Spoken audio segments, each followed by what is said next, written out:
Hi friends, good morning అండి. ఎలా ఉన్నారు ఫ్రెండ్స్? బాగున్నారా? మీరు అందరూ బాగుండాలని అయితే నేను మనస్ఫూర్తిగా కోరుకుంటున్నాను. సో మార్నింగ్ 5:30కి అయితే లేచానండి. వాకిల్ అంతా కూడా తుడిచేసాను. ఇదంతా సిమెంట్ చేయమని మా ఆయన అయితే రచ్చిపెట్టేదాన్ని.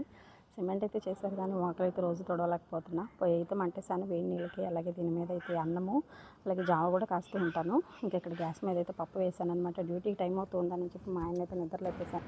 ఓకే ఫ్రెండ్స్, పప్పు అయితే పెట్టేసాను ఇక్కడ. ఇంకా పల్లీల చట్నీ అయితే చేద్దామని పల్లీలు అయితే వేయించి పెట్టాను. సో ఇడ్లీ అయితే చూద్దాము. ఇడ్లీ క్వాంటిటీ అయితే నాకు తెలియదు అబ్బా, మినపప్పు రవ్వ ఎంత వేయాలి. కానీ కొన్నిసార్లు బాగా వస్తాయి, కొన్నిసార్లు అయితే కుడుములా వస్తాయి.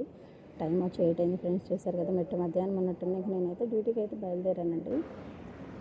ఇక మా వారు కూడా వస్తున్నారు తీసుకెళ్తాకి. ప్రతిరోజు కూడా మా హస్బెండ్ దింపడం అలాగే పికప్ చేసుకోవడం కూడా జరుగుతూ ఉంటుందన్నమాట. ఓకే, ఇంకా చూసారు కదా, ఇంకా ఆయన బ్యాగ్ ఆయన తీసుకొని వెళ్తూ ఉంటారు. ఇంకా నా బ్యాగ్ నేను ఇద్దరికి కూడా లంచ్ పెట్టేసుకుంటాము. ఇంకా పిల్లలు ఇంట్లోనే ఉంటున్నారు కాబట్టి ఇంకా నాకు భయంగా ఉంటుంది. నలుగురు పిల్లలు కూడా కొట్టుకుంటూ ఉంటారనమాట. ఇంక మీకు తెలిసిందే కదా, పిల్లల అల్లరి ఎలా ఉంటుందో, భయంగా ఉంటుందన్నమాట. కానీ తప్పదు, వెళ్ళాలి.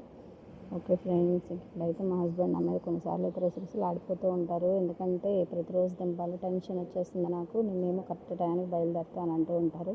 కానీ తప్పదు కదండి, ఇంట బయట చేసుకోవాలంటే టైం అటు ఇటు అవుతూ ఉంటాయన్నమాట. మా బుడ్డదైతే వచ్చేసింది. క్రాస్ అయితే వేస్తానమాట ప్రతిరోజు బండికి. ఇంక మా అమ్మకి ఇది ఒక అలవాటు అనమాట. మంచి గుడ్ హ్యాబిట్ అని నేను అనుకుంటున్నాను. ప్లీజ్ ఫ్రెండ్స్, వీడియోకి అయితే లైక్ చేయండి, సబ్స్క్రైబ్